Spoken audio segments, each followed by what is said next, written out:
Ladies and gentlemen, at this time, counsel is prepared to present their closing arguments. As we have discussed in the past, closing arguments are not evidence, but they are counsel's opportunity now to review for you what they believe the evidence has shown over the last few days. So on behalf of the state, Mr. Kuhn. Thank you very much, Your Honor. Judge, may I please report? Good afternoon, opposing counsel. Good afternoon, ladies and gentlemen of the jury. As I introduced myself previously, my name is Matt Kuhn. I'm one of the assistant prosecutors here for Summit County. I'll be doing the first portion of our closing argument today. It'll be split up into two parts. I get a chance to try to direct your attention to some of the evidence that we've seen and heard throughout the last week. And then the defense gets a chance to submit for your consideration what they think are important pieces of evidence or things to focus on. And then my coworker, Prosecutor Shook, will get a chance to do a rebuttal. And so I know you folks have done a great job thus far paying attention, and we all listened to the judge's instructions regarding the law, and those were kind of tedious. It took a long time to read through that. It's not an easy process. When you folks agreed at voir dire to become part of this jury, you knew that this was your civic duty. And it's not called civic fun time. It's a duty. It's a very solemn event. And in certain cases that are maybe less serious, we'll say, of less magnitude, there might be a little bit of joking around throughout the trial process. And there were maybe a couple lighter moments throughout the trial here. I think there was a comment about the Browns game Monday night, and a few folks sort of chuckled or something. But in a case like this, it's very difficult to joke around much. And part of that reason is because I want to appear as a serious person, a serious professional. And I believe I am. But part of it is that I do not want to insult any of the spectators on either side here, because this is a very serious process that we're engaged in here. This is very serious. It's not a joke for these two young men right here. It's not a joke for us. I'm sure it's not a joke for you. It's not a joke for these folks. And part of it is it's not a joke for Ethan. Okay? And I'm going to put my PowerPoint up here on the screen in a minute. And so I probably will just be sort of holding up some of the state's exhibits that we've used throughout the course of the trial. I won't be putting them up on the screen, but you'll have all these things back in the back.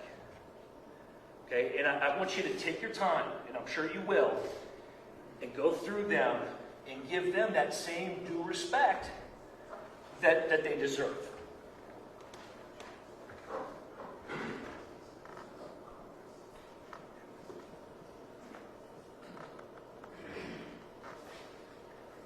Folks have heard these names, heard this case number. State of Ohio versus Deshawn and Tyler Stafford. You know that's what we've been hearing all week. And by now, I hope it's been made clear to you, we are talking about an event that was on June 2nd of last year. So last summer, a little bit over a year ago. And that was at about 10:45 at night, maybe a little bit before that. Over at the I Promise School, 400 West Market, obviously here, Akron, Summit County, Ohio. Those are things that we had to prove. We couldn't just say, oh, this was at I Promise, and sort of hope or assume that everybody knows what that means. Proving where it occurred is part of the process, and so that's why we would oftentimes ask witnesses where it is. Oh, hey, is Akron in Summit County? Obviously it is, but we have to prove that so that can be demonstrated on the record. Okay? And we got witness testimony, I think undisputed testimony, that the Stafford brothers and their cousin Donovan were hanging out at the school, minding their own business. That's the tough part of this case. These guys were minding their own business and were sort of involved in a prank that Ethan and his friends decided to pull. They approached the school in a car at night in the dark, rolled up on it quick, hopped out, ran up shooting these splatterball guns. Not a bright idea.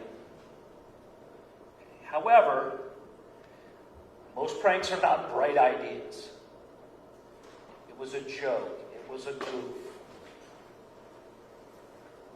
They shot the splatterball guns, and presumably it had the desired effect that the folks on the basketball court ran to the far end of it. They believed something was going on that they did not want to be a part of.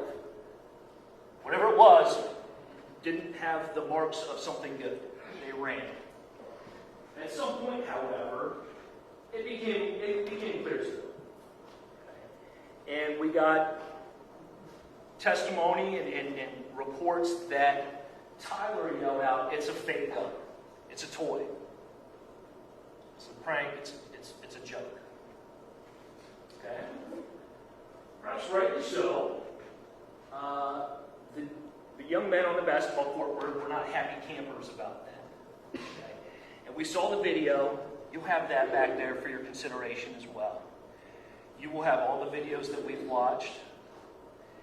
If we went through them too quickly, or if there was a part you didn't quite catch what happened, you can watch it to your heart's content until you are satisfied that you've reviewed that evidence to your satisfaction. But the video shows that Ephraim and Mackay hop out. Ephraim hops out the front driver, Mackay's in the back seat, Ephraim's front passenger, Mackay's back passenger seat. They run up, shoot the splatterball guns. We got to hear that. It was a fairly loud, annoying sound. We are in a room with enclosed walls and ceiling. I would submit to you that it may sound differently outdoors in the wide open. Additionally, I would submit to you, and we have testimony, it doesn't sound like a gun. It might sound like something annoying or weird. It does not sound like a gun. It does not sound like a machine gun. Okay, when Ephraim and Mackay run back to the car, I think everybody's pleased that the prank has gone as expected. They caused the guys on the court to run, and that's how a prank goes. However, the gentlemen on the basketball court were not as pleased about it. And we see video of Deshawn approaching the car. And he's walking from the court. He has a basketball. And at a certain point, the basketball goes to the ground. I would submit to you that that's in the video. It may not have been clear when we're watching it on the screen here, but I would submit to you that you can see that happen as Deshawn walks past the passenger side of the car. He drops the ball and walks around the back side of the car to approach the driver, Ethan, who has now stepped out of the driver's seat of the car. I would submit to you that the purpose for dropping the basketball is because he is no longer playing basketball. Something else is about to happen.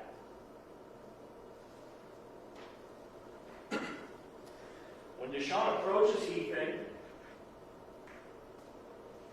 Ethan, according to the testimony of the witnesses, and according to Deshawn's statement, Ethan shoots Deshawn with the splatterball gun. We had testimony that it was in the upper torso. We had some testimony that it was possibly in the face. Again, not a great idea. However, we also had testimony that at that point, kids in the car still believe that this is a funny prank,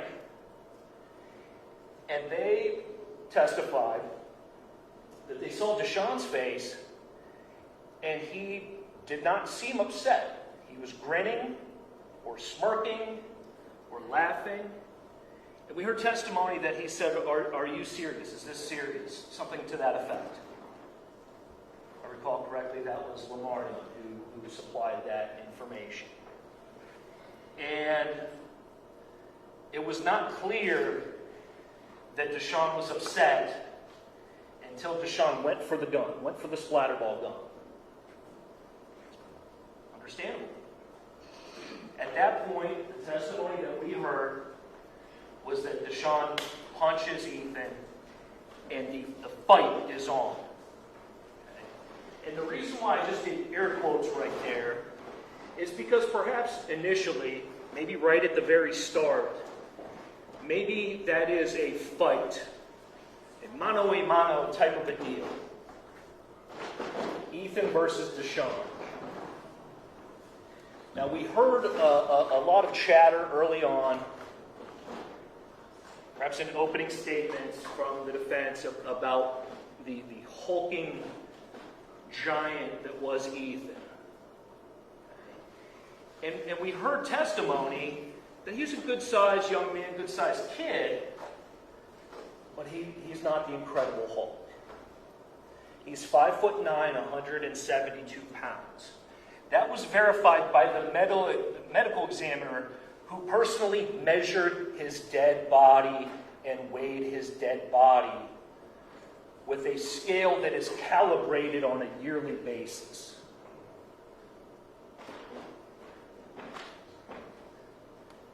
There was this physical altercation. It didn't last long as a one-on-one fight. Almost immediately, Tyler and eventually Donovan join in. We heard that it went from one-on-one quickly to two-on-one and three-on-one. Those are bad numbers. Those are bad numbers to be in a fight. And we heard testimony, and it's corroborated by not only the videos that we have, but also the physical evidence and the photographs that we have, that this fight, this assault, it sort of progresses down the parking lot. And we were all out there the other day. We had the good fortune of being able to go out there in daylight hours, and they had it blocked off for us so that we were not interrupted or had a bunch of cars in the parking lot blocking our view or maybe inhibiting our understanding of where everything was. We had a great opportunity to walk around that parking lot and the basketball courts ourselves and see for ourselves the lay of the land. Okay? And the reason why I bring that up is because much ado was also made about the terrible potholes. The pothole defense, okay? or the sloped land defense. Okay? We were out there, we walked around on it. There's a gentle slope, a very gradual slope, perhaps the minimum to allow rainwater to seep towards a common area. It's a parking lot. Parking lots are inherently flat. But we heard the testimony that in that moment, when Ethan is outnumbered, and by now he's away from his car. Imagine being in a fist fight and separating yourself from your mode of transportation.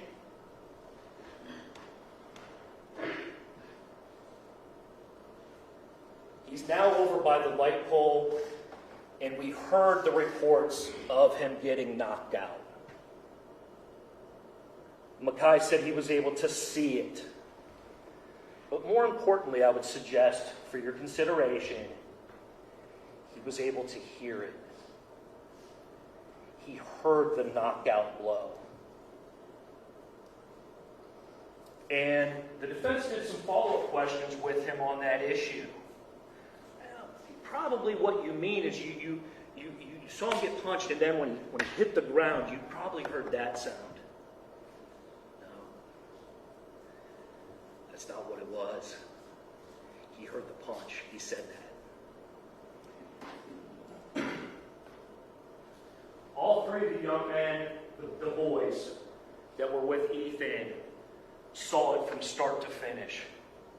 Ethan went down one time when he was knocked out. There was no fight where he's in it and he's holding his own, and then he gets knocked down, then he gets up or he's led up. That never happened.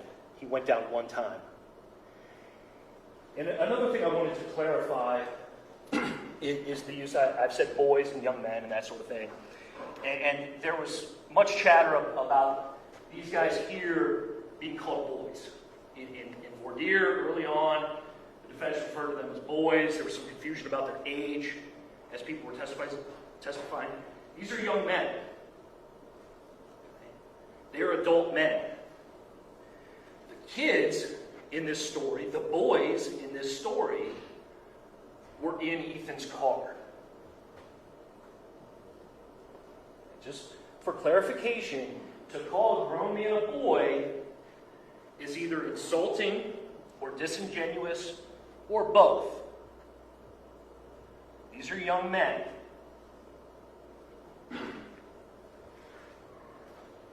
We saw that Ethan was dead at the scene there. We saw that he was knocked out, never to move or make a sound again, other than maybe some minor noise associated with coughing up blood. He never moved on his own again. He was slightly moved after the fact by his friends who were trying to load him into his own car. Loading him into the back seat of his own car. And we see in some of the photographs the blood trail. The bloody trail on the ground from where Lamarion first got to him and tried his best to move him to a more convenient spot on the car to get him in. And he and Mackay were unable to do so. They provided a couple different explanations for why they were unsuccessful. One was that they were trying to move a dead body. We saw Mackay, we saw Lamarion. I would suggest that they're nice, now young men. And they both appear somewhat muscular, fit. This was a year ago. They were unable to come together and move their friend's dead body. Now, it wasn't simply because of the weight. It was because their efforts were being inhibited by three people. Donovan and the Stafford brothers. And we saw much testimony. We saw in the video how that was going on. I ask you to take another look at it. We know Donovan was reaching in the driver's door of Ethan's car, but Mackay's in the driver's seat because he was summoned to bring Ethan's vehicle to try to load up his body. And Ephraim is in the passenger seat trying to make a 911 call. The reason why Mackay was summoned, hey, bring Ethan's car down here, is because they knew it was bad. It was bad news right from the rip. Nothing good was going to happen next. They knew it was an emergency. They knew that this was a life and death situation. You don't call 911 just in case. Those are last resort type of behaviors.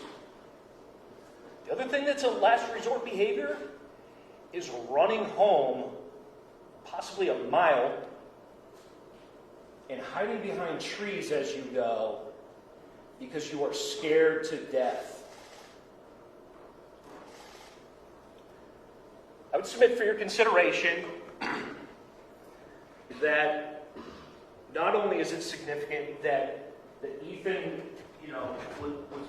was forced away from his vehicle, not only his mode of transportation, but maybe the thing in the world that's the most valuable to him. Some people are attached to their cars. Okay, some people are also attached to things like their wallet or their identification card or their cell phone. Okay? And when Ephraim and Mackay and Lamarion ran away from the scene, when they left the scene, they left their phones back at the scene. I submit for your consideration, that's a significant point to focus on. The very dire circumstances that they believed they were in. Okay. The judge has instructed you about the different charges. And you'll have that big stack of papers that the judge was reading from. And when you sit in those chairs, it might start to all sound the same to you. And it's maybe tough to fully absorb it and appreciate what the things mean. So when you get back there, you'll have to take a look. And I'm sure you will do so. But these are the different charges that Deshawn is charged with. Involuntary manslaughter, aggravated assault, another count of involuntary manslaughter, and a misdemeanor assault. Okay? And in the state of Ohio, the judge is going to give you these laws, but if you commit assault or aggravated assault and it causes the death of a person, that is called involuntary manslaughter. Okay, so there's one count related to an aggravated assault, and there's another related to the misdemeanor assault count.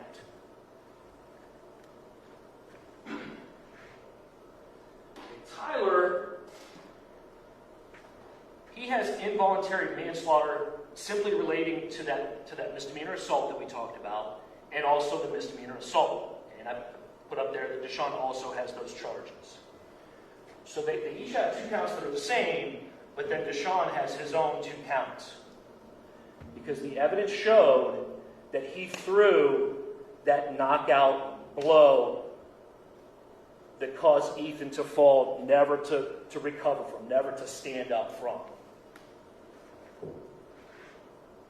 Before I move on, again, you'll have all these things, but I was talking about the boys leaving their phones. You have these images here. There's Lamarion's identification card and his shattered cell phone. They testified that their phones weren't shattered when they had them. It was only afterwards. And we see that in the video. We see when Tyler moves the car, he hops out and he throws one of them down and it's shattered. You'll have that evidence photo to look at. Additionally, a couple things to call your attention to. I've touched on the fact that Ethan was separated from his vehicle. That at some point he was compelled away from, again, his mode of transportation, his possession, and his buddies. That's a bad combo when you're in a fight and you're outnumbered. Okay? To add to it, he didn't have on shoes when the cops got there. Okay? And we have photographs of his sandals strewn about. Okay? One's up closer to the car, one's a little bit further down near his body. Basically, they came off in the course of this. It's not from stepping on a pothole. It's not because it was such a steep hill. It's because he was getting attacked and he was outnumbered. And relative to the pothole defense, we have photographs, there'll be an evidence here for you to look at. You were out there, maybe that lot's been repaved since then in the last year and a couple months, I don't know. It's not in evidence. Nobody testified that it's been repaved. Maybe. Okay? But we do have photographs to show the condition of it, and I'd suggest to you that it's in relatively the same condition. There are filled potholes. There are not gaping potholes. This is the night of the incident. This is the night of the attack. There's no gaping potholes in the ground there. We do have Ethan's shoes. That's a pretty flat chunk of land right there. Okay.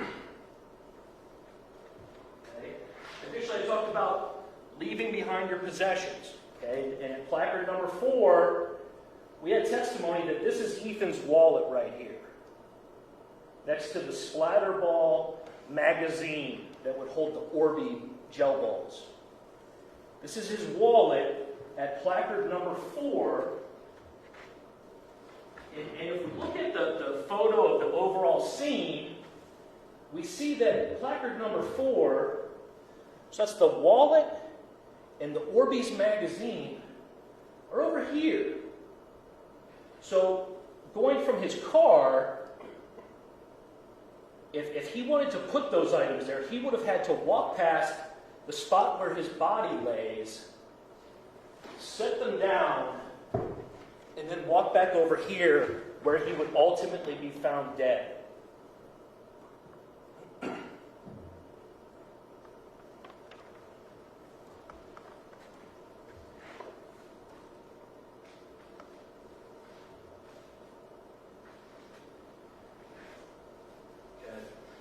In breaking down the charges for these 2 young men,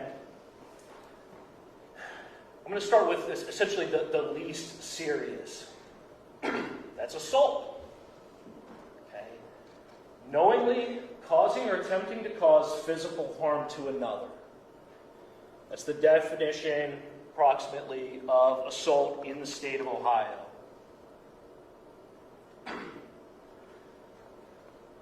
Deshawn and Tyler are both charged with that. Knowingly causing or attempting to cause physical harm to another, in this case, obviously, Ethan Lynam. And they're both guilty of it.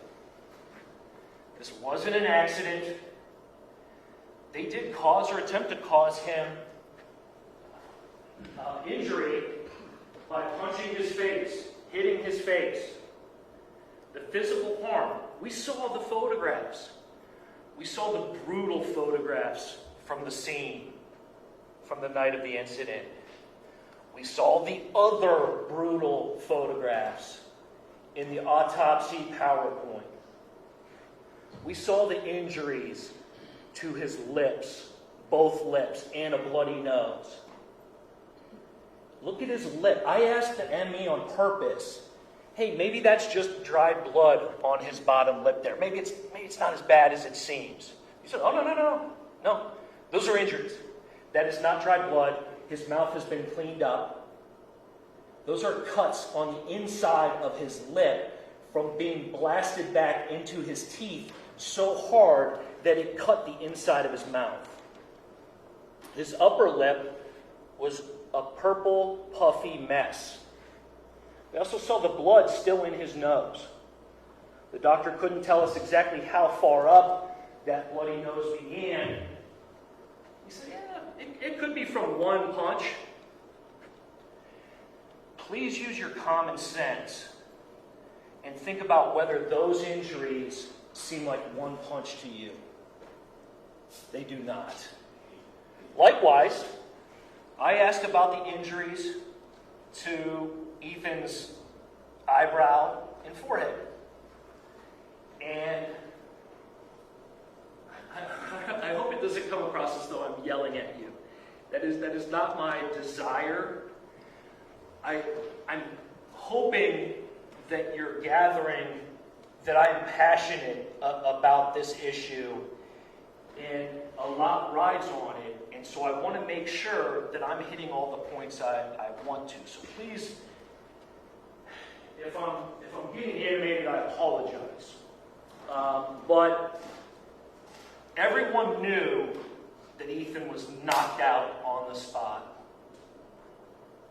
Ephraim knew it, Mackay knew it, Lamarion knew it, these guys knew it, Donovan knew it. he was down for the count.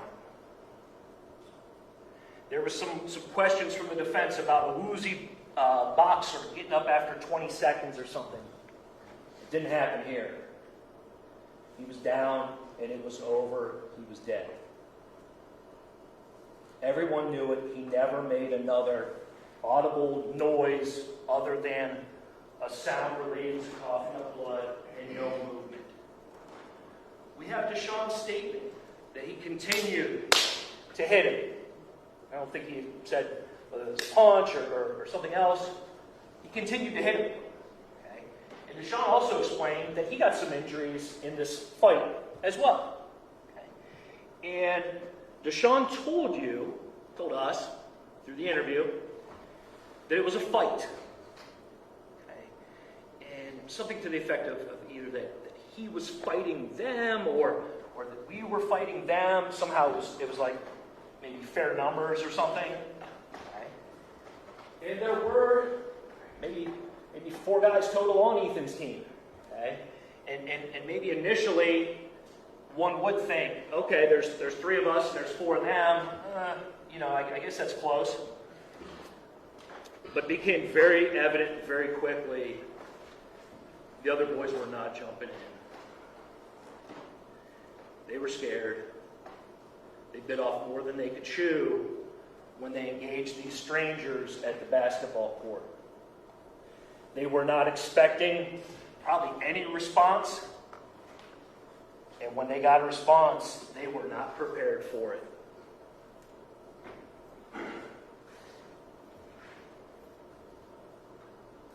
We got reports that both brothers assaulted Ethan.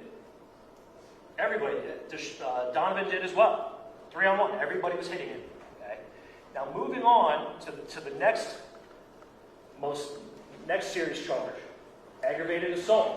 Okay? So this is a lot like the assault one we just covered, except now we get into serious physical harm. Okay? And only Deshawn has this aggravated assault count. And that's because she threw the knockout blow. Okay? He was offended that maybe he viewed it as being the butt of a joke or something, the butt of the prank. Okay? And he was upset about that. And it appears on the video that they all run, that they sincerely believe something not good is going on. However, we know that he finds out that it's fake. Either he gathers that on his own after some time goes by and there has been no sound of a real gun. There has been no bullets hitting anything. Or at the absolute latest, when Tyler yells out, "Hey, it's fake. This kid's messing with us. It's fake."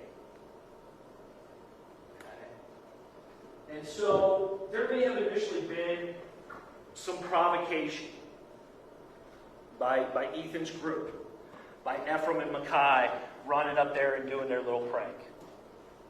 Okay, and Ethan's part of that. He drove them there. It's his splatterball gun. He's a part of that provocation. And then, when Deshawn approaches Ethan, he apparently continues to shoot Deshawn. Probably upset. That'd be annoying. However, what came next was just so dramatically over the top. It's just not even a close call that it's over the top and not appropriate. Everyone was able to see that Ethan was unconscious and that he had gotten knocked out and blindsided. And Deshawn continued the assault. He continued to hit him. Okay? And so serious physical harm has a few different definitions. The judge read them to you, and you'll have them. But one of them has to do with physical harm with substantial risk of death. And during voir dire, the defense asked the jury, prospective jurors, about the notion of whether a punch is dangerous, if it's deadly or not, something to that effect. And one of the jurors who was not with us, I believe, explained about seeing a person get knocked out with one punch, getting hit on the side of the head, side of the forehead, and that could actually be very dangerous or deadly. Okay, so people know that. It's understood, okay, that there is a risk of death there. Okay? And the attorney even tried to maybe negotiate with the prospective juror about it. Maybe he didn't understand correctly. He stuck to his guns. He's like, no. Like he said he was going to fight in the 70s or something, and saw it happen. But additionally, another form of serious physical harm is harm that involves some permanent incapacity. Okay? And here we have total incapacity where Ethan is knocked out. He is unconscious. Okay? And then it's like, well, okay, is that a temporary thing or is it a permanent thing? Okay? And for Ethan, it turned into a permanent thing. He was permanently, totally incapacitated. So, but my point there for you to consider is that even if these guys don't know initially that he's dead, that he's just knocked out, that's good enough for that definition right there. That would be a temporary total incapacity, being knocked out or being in a coma. Okay. And then also temporary serious disfigurement. We saw the injuries, the bloody injuries to Ethan's face and to his side. The mark on his side. That's disfigurement. Involuntary manslaughter for both Deshawn and Tyler. Okay? No person shall cause the death of another as a result of the offender committing or attempting to commit any misdemeanor. In this case, misdemeanor 1 assault. And the judge will supply the elements for you to consider. But their behavior caused the death of Ethan Lyman. Okay? They were committing assaults on Ethan. They were violently attacking him. It was not a fight. Fight's not the right word. They were attacking him. They were assaulting him. Okay? And the judge read an instruction related to complicity. Okay? And the testimony has shown that Deshawn threw that knockout blow. He might have done it like this. He might be right-handed. And it blindsided Ethan. And that was the knockout blow. That was the assault that then caused his death. However, Tyler was involved in that fight. Whether it was 2-on-1, 3-on-1, doesn't matter. They were both involved in it. They were aiding and abetting each other in this physical altercation. They were both in it together to fight Ethan. Okay? Or, we heard testimony, and it was in Deshawn's statement that his brother called him. Deshawn. That's calling out for help in the fight. Hey, let's get him. Now, those were not the words used, but that was the meaning of it.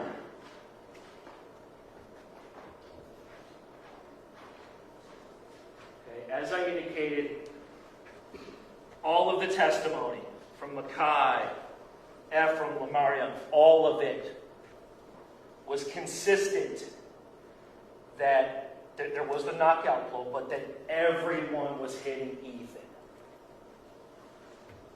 Everyone was. Okay. And we saw the injuries. Those could not be the result of a lucky punch or unlucky punch or two unlucky punches. It's more than that.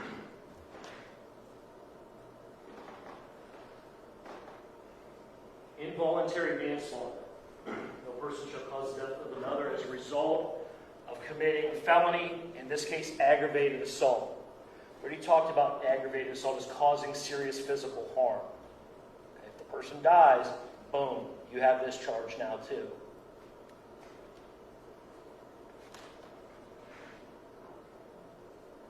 Caused death during the aggravated assault.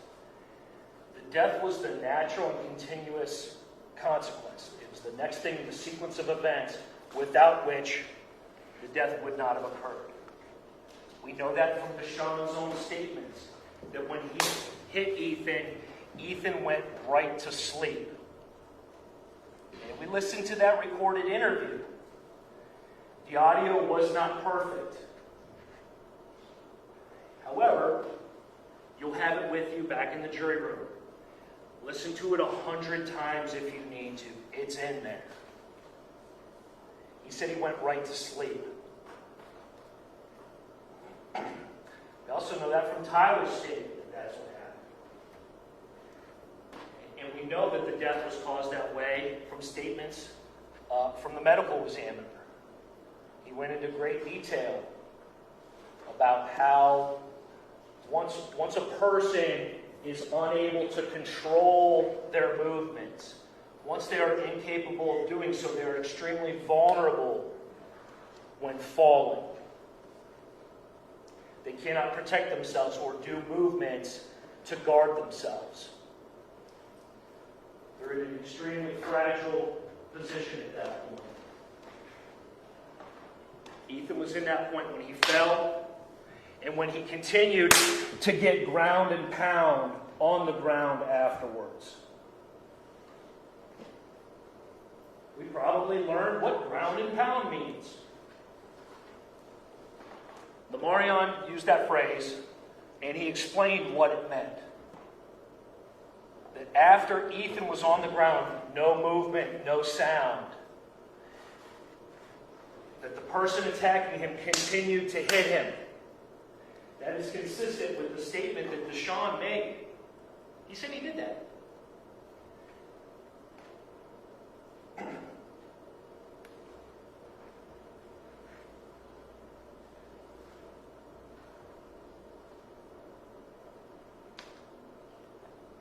It is not suggested here that anyone set out to kill somebody that day. As I indicated, it's a very tragic situation. I told you these guys were minding their own business. Okay? But that only gets you so far. You cannot exploit some situation that you suddenly find yourself in.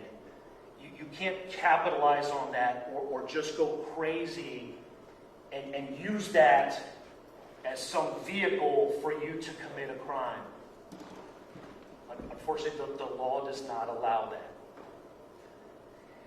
And the reason why that's important, and I would suggest to you the reason why I'm pointing that out is because the judge has instructed you and will instruct you not to think about things like sentencing or sympathy. That's not your job. Your job is simply to determine the facts of what happened that day. And if you start getting into things related to sympathy, whether it's that maybe they initially were minding their own business or something, you're not doing your job. You took a very solemn oath to be a juror and apply the law to the facts. That's your only job. You are not allowed, you are not permitted to sort of disregard or turn a blind eye towards the law as the judge gives it to you and replace it with your own gut feeling or some notion of vigilante justice or street justice, something like that. You're not allowed to do that. You can only use the law that the judge gives you. This is a very bad situation. Terrible. That doesn't do it justice. Okay? But you don't get to say, well, yeah, they did it, but it was a bad situation, so we better not hold them accountable. you are not permitted to factor that in there. Okay. Punching and hitting a person is not accidental, whether that person's unconscious or not. I would suggest to you that punching a person who's unconscious is perhaps more egregious. Okay. It caused serious physical harm. It caused Ethan's death. And we went through some very lengthy jury instructions there about self-defense. Self-defense is, I did it, but I did have a legal justification, and so it was all justified.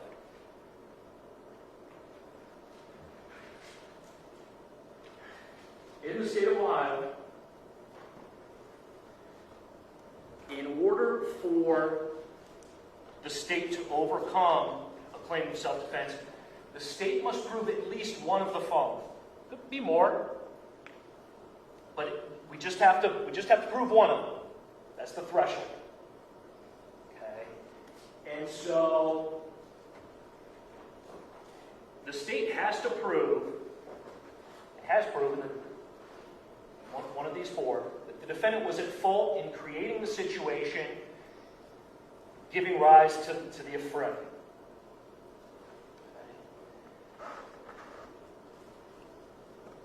The evidence showed that Deshawn approached Ethan and engaged him.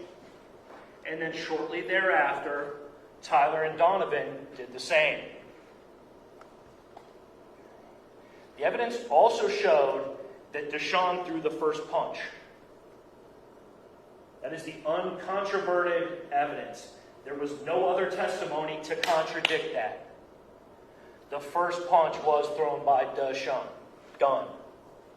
Lamarion said it. He was certain of it. I would submit to you that you could very easily find that the defendants were at fault in this situation. Okay. Next, the defendant did not have reasonable grounds to believe that he was in immediate or imminent danger of death or great bodily harm. Nobody at the basketball court was in danger of death or great bodily harm. Okay. If they had any concerns about that initially, those were gone by the time Deshawn came over to the car. It was clear that it was a prank, that it was a joke. Ethan posed no physical threat to anybody there that day. He had his splatterball gun. He was not interested in a fist fight. He was not dressed appropriately for a fist fight. Okay, and then the defendant did not have an honest belief, even if mistaken, that he was in imminent or immediate danger of death or great bodily harm. Same kind of an idea here. Okay, and I'm going to touch on that in a couple slides here. But also the last one, and I would suggest is, for your consideration, is probably the most significant one, is the unreasonable force. Please really give that one some consideration when thinking about the evidence that we've seen and heard here this week. Okay? And there is another one about duty to retreat that does not apply to this situation. Okay, the defendant had fault in creating the situation. Deshawn immediately, I called it up the ante. He immediately turned this thing from a stupid prank into a fist fight. Okay. And Tyler immediately jumped in to help his brother. Okay. A couple things. It did not need to be a fist fight. That was not necessary.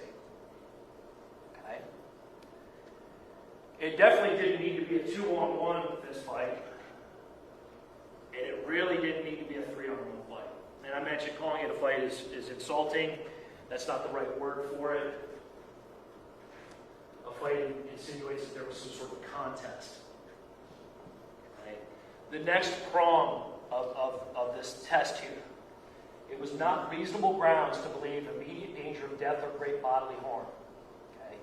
Neither of the Stafford brothers were in danger of death or great bodily harm. Ethan was outnumbered, with no shoes on. He was separated from his buddies. He was a sitting duck. It's a 2-on-1 fight and a 3-on-1 fight. Okay? Some people might call it an assault with a toy gun. That's what he called it. He called it that. It was basically an assault with a toy gun. And that was one of the spots in the interview that it was sort of quiet. You sort of had to focus to hear him say it, but he says it.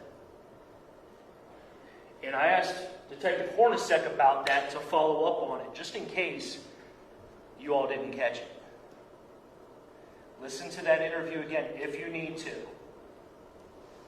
I believe it's at the 1 hour, 34-minute mark, as I said up there. It's on there. He said basically it was assault with a toy gun. He didn't say it was an assault with fists. He didn't say, yeah, it was a fist fight. It was mutual combat. You know, I told him I was going to beat him up. He told me he was going to beat me up, and we tried. Nope. Assault with a toy gun.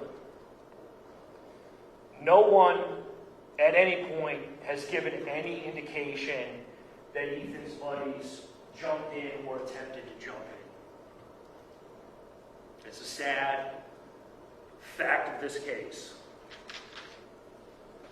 When we envision ourselves doing things and how we would react in a certain situation, you might envision that you would be a hero and you would charge right in and get your buddies back and you would do what you could to help them out.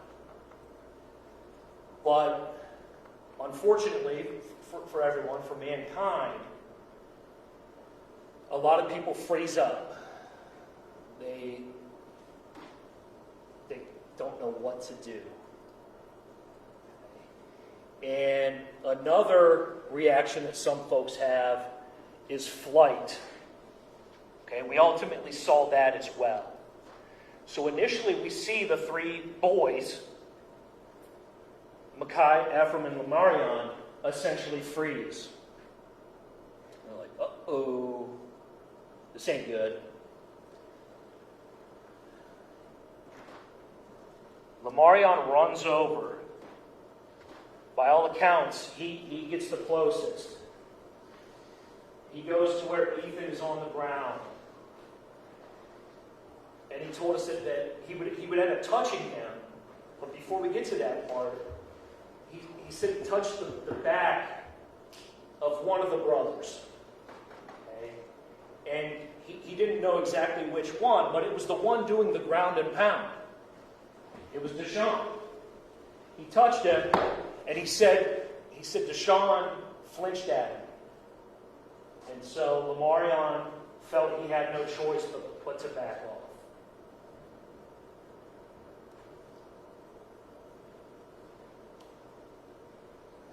Ephraim stuck by the car. He didn't know what to do. He was armed with a splatterball gun. Okay? And a number of times throughout the trial, we heard questions referring to it as a weapon. It's not a weapon like you might think. If you think it's a weapon like a gun, you are sadly mistaken. That is a toy. Now, it is an object, so I suppose almost any tangible object could theoretically be a weapon, and we did hear testimony about it being used as a weapon by smashing it on Ephraim. There was no indication it was used as a weapon by shooting by either of the Stafford brothers or by Donovan. The only way it was used as a weapon was by getting it smashed on Ephraim, and we see the broken pieces of it at the scene there.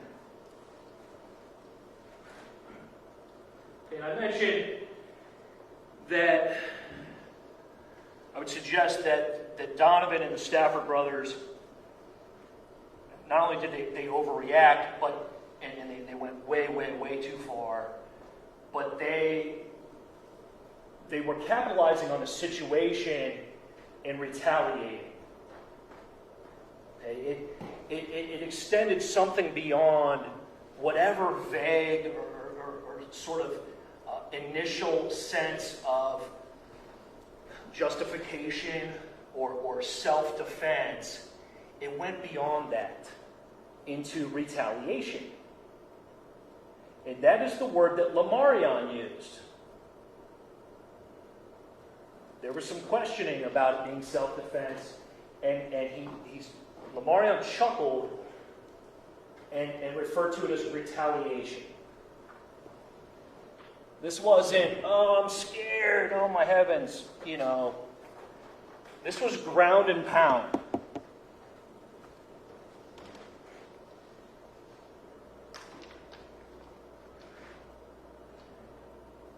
Speaking of retaliation, before we move on, we already touched on the wallet being separated from Ethan. We didn't hear any testimony about how it got separated from him, but it is separated from him. And his pockets were curiously turned inside out.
In looking at the evidence in the what I call the debris field there in the parking lot, the different placards and markers and things, we also see where Ethan's vehicle ends up after all this is over. And it's not dramatically far from where it started, pretty close in proximity. However, in between there, it was driven by Mackay down to the light pole, and then it was there briefly, and then when Ephraim and Mackay and Lamarion ran away, Tyler hopped in and drove it back around. I believe Detective Hornacek called it near the mouth of the parking lot, or the entrance to the I Promise School. And much ado was made about the sunglass holder, the door for the sunglass compartment being ripped out of the car and being thrown in the parking lot.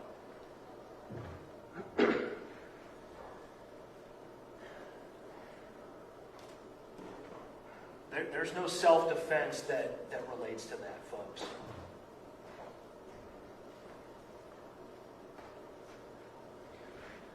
We talked about how it became very apparent very quickly to everyone on the court that the prank was just that.